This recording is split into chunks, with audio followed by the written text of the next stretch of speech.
Assalamualaikum warahmatullahi wabarakatuh.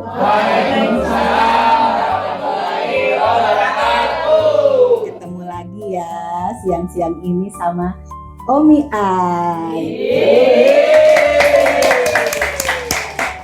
Semangat semuanya ya. Iya.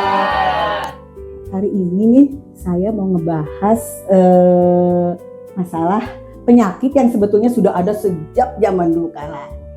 Cuman kenapa sekarang dibahas? Karena masih banyak orang yang tahu, pernah sering mendengar tentang penyakit yang 3 huruf ini. Apa coba? 3 huruf? TBC. Ini sudah banyak yang mendengar, sudah banyak yang tahu, tetapi belum paham tentang penyakit ini, bahayanya dan yang lain-lainnya. Makanya saat ini saya mendatangkan narasumber yang kompeten di bidang ini, yang tentunya beliau memang tiap hari menangani masalah ini ya. Yang sebelah kiri saya ini yang baju merah, merona, cerah ceria dengan Kak Kanita. Iya Ibu. Ya. Yang biru seru dengan Kakak Heidi. Baik, Kanita dan Kak Heidi, tentunya saat ini angka TB paru masih tinggi ya? Ya, masih tinggi. Untuk itu pemerintah sedang akan mencanangkan untuk tracing ya. Iya, betul. Tracing TB paru ini. Nah, tracing TB paru ini coba ditolong kami minta dijelaskan biar teman-teman semua yang menonton podcast kita ini bisa lebih terbuka wawasannya dan pengetahuannya tentunya agar bisa bermanfaat. Apa itu tentang tracing TBC paru ya, yang sekarang apa CKG TBC ya? Iya. Oke, baik, Kak Kanita silakan. Baik, terima kasih. Assalamualaikum warahmatullahi wabarakatuh. Waalaikumsalam warahmatullahi wabarakatuh. Sebelumnya saya perkenalkan dulu ya, nama saya Nita Mutajila. Kebetulan saya di Puskesmas Pondok Gede ini memegang program TBC atau paru ya. Jadi kalau dengar misalkan ada keluhan, maksudnya kalau misalnya datang ke puskesmas dengan keluhan-keluhan yang berhubungan dengan seperti batuk, gejala-gejalanya ya seperti berat badan turun, terus ada riwayat keluarga yang pernah pengobatan atau minum obat TBC atau flek kalau bahasa alami ya Bu ya. Yeah. Itu biasanya katanya sih bilangnya kalau warga itu flek gitu ya Bu ya, atau paru-paru basah. Yeah. Nah, kalau kita tuh biasa bukan ini ya, kalau bahasa medisnya ya TBC. TBC itu udah singkatan dari tuberkulosis ya, kuman Mycobacterium tuberculosis. Jadi untuk mengenai tracing itu langsung saja ya Bu, kebetulan kan memang dari program pemerintah itu sedang menggalakkan atau mengadakan kegiatan penemuan kasus TBC dan penemuannya dari mana, yaitu kita tracing terduga yang bergejala dan atau yang misalnya keluarga yang punya pengobatan TBC, nah itu yang keluarganya belum dicek bisa melakukan yang beresiko ya. Iya, tentunya yang beresiko bisa melakukan kegiatan mengikuti kegiatan tracing ini dengan cara kita pendekatan ya, khususnya ke wilayah ke warga-warga yang mungkin kalau misalnya dengan berhalangan ke puskesmas atau jauh atau bagaimana, kita bisa mendekatkan puskesmas ke wilayah-wilayah. Jadi tidak ada lagi alasan jauh nih, saya nggak ada untuk alasan itu yang bikin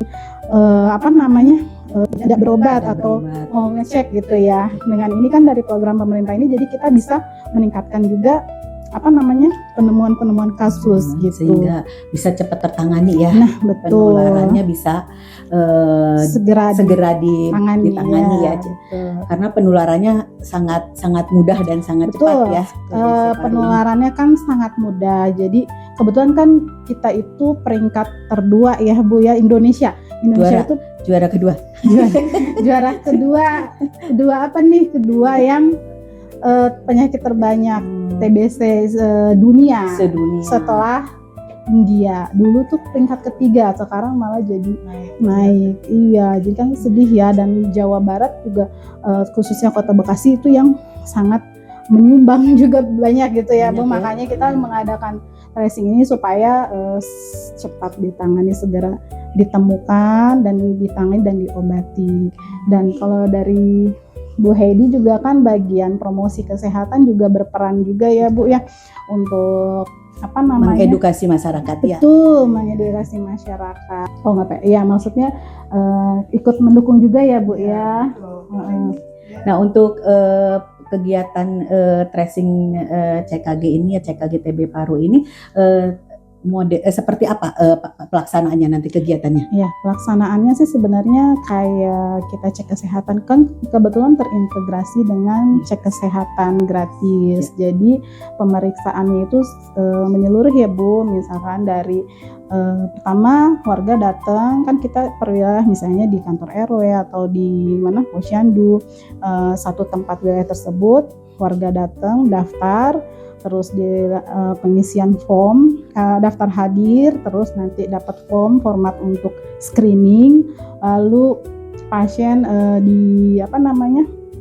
ditanyakan keluhan dan lain-lain gejala. Nah itu ada format screeningnya. Berarti ada format yang ya, kita tanya ke pasiennya ya. Betul. Nanti kalau ada gejala mengarah TBC dan lain-lain baru kita periksakan.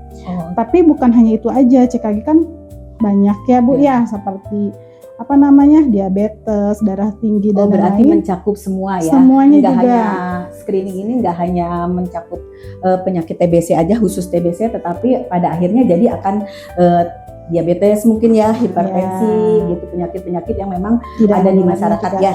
Iya. Jadi semuanya, jadi ada pemeriksaan tensi, gula darah, terus cek darah yang lain-lainnya nanti ada di kegiatan tersebut. Gitu. Barangkali dari rekan-rekan semua ada yang mau ditanyakan? Tuh ibu nanya nanti ibu nanya Ya. izin ya. sama minta ya. Iya. Nanti untuk tracingnya kita tuh di masing-masing wilayah. Terus yang untuk menentukan ini pasien itu TB atau tidaknya seperti apa? Nah, Kita pemeriksaan. Oh gitu, baik, terima kasih Mbak Mita. Kan makanya kita ada format, namanya pengisian format yang screening ya. Nah nanti di situ kan ada gejala, keluhan dan apa. Kalau dia sudah ada mengarah dari yang formatnya itu, berarti bisa mengarah pemeriksaan. Ada, berarti itu ada kayak nilai ya? Nilai Iya. namanya nilai skor sekian, arahnya ke TB paru gitu. Betul. Jadi yang mengenai gejala TBC dari pengisian format itu berarti bisa diarahkan untuk pemeriksaan. Gitu. Gimana Mbak Mita? Ibun? Ya sudah. Ya memang penyakit TBC ini bisa diobati sebetulnya ya, bisa diobati, dan obatnya sekarang memang pemerintah sudah mengadakan obatnya itu gratis, asalkan pasiennya mau untuk meminum obatnya itu dengan disiplin ya, sampai dengan sembuh ya, sampai dokter menyatakan hasil dari hasil pemeriksaannya memang sudah tidak perlu pengobatan lagi, mungkin begitu ya Mbak Nita, karena masih suka banyak pasien yang putus obat ya. Ya, nah itu putus obat itu bagaimana ya? Biasanya memang karena saya terlalu jauh nih ke puskesmas, atau makanya kita mengadakan kegiatan tracing ini mendekatkan puskesmas ke wilayah-wilayah, jadi biar supaya terjangkau gitu Bu untuk pemeriksaan. Itu juga ya untuk mengurangi jumlah pasien yang putus obat ya, karena kalau dari putus obat ini lebih bahaya lagi ya, resisten ya, TB resisten gitu ya. Baiklah, itu bincang-bincang kita siang ini. Mudah-mudahan ada manfaatnya untuk kita semua. Terima kasih untuk Kakak Nita, Kakak Heidi, dan semuanya yang sudah hadir di sini. Semoga apa yang kita dapat hari ini bermanfaat. Ya, terima kasih. Assalamualaikum warahmatullahi wabarakatuh.